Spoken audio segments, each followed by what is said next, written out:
Join's mission is to support people's efforts to move off the streets and into permanent housing. As an outreach worker at Join, I have the privilege of walking beside people on their path to home and being a witness to their strength and resilience. When I met Pat for the first time, he rolled up on his bike around the corner. The first thing that I noticed was the hyper-attentive dog riding on the back of the bike, in a bungee-corded plastic milk crate. Bright blue eyes, shiny white fur, and a blue sweater that read "Gangster Napper." Mr. Magoo is Pat's service animal, but he's also his best friend. "I don't know what I would do without him," Pat said, as he made the formal introductions between us. I shook Mr. Magoo's paw and scratched him on the head. As Pat and I moved forward in our housing search, I began to understand a bit more about the relationship. Pat has a long background. Time in the military, a few years in and out of prison, mental health and addiction challenges, and a history of chronic homelessness. When the world is constantly a storm, Mr. Magoo provides the much-needed respite from the relentless stress, anxiety, and pain that is life on the streets. Today, Pat is housed with his trusty companion at his side.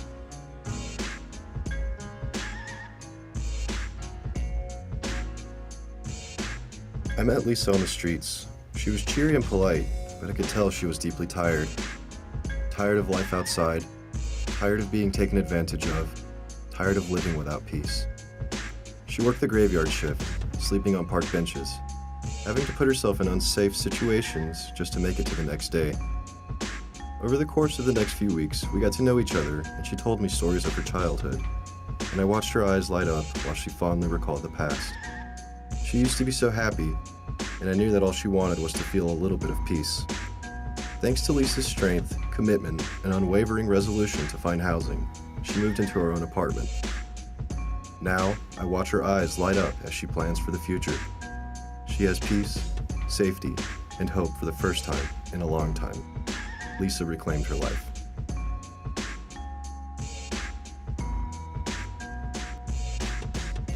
When I met the Tackett family, they are a unit of 15 people, 8 children and 7 adults. Their definition of the word family shatters the mold. A small collective of people bound together by friendship, compassion, and an uncompromising love for one another. Their relationships are what makes them a family. When we met them, their home was an RV, a truck, and a van. Now, their home sprawls across 3 different units in the same apartment complex. They've spread the responsibilities out equally and democratically. Childcare, rent, food, etc. are doled out evenly amongst them.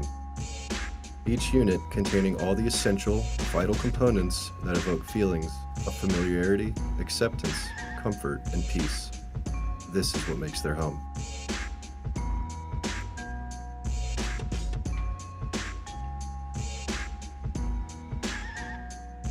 Who are we without our family, our friends, or the relationships we build? These are the things that keep us afloat. In this work, we often sink when our friends sink, we hurt when our friends hurt, and we cry when our friends cry. Living in the whirlwind of constant vicarious trauma, we often lose sight of our own lives. It's important to hold on, grip each other tight, and remember that we're all in this together. Often, this is one of the only things keeping me on track. Sharing lunch, grabbing a coffee, or even just venting is invaluable to making it another day. Join helps so many people, but there are so many more people out there still struggling, still fighting, still needing housing to call their own. Onward.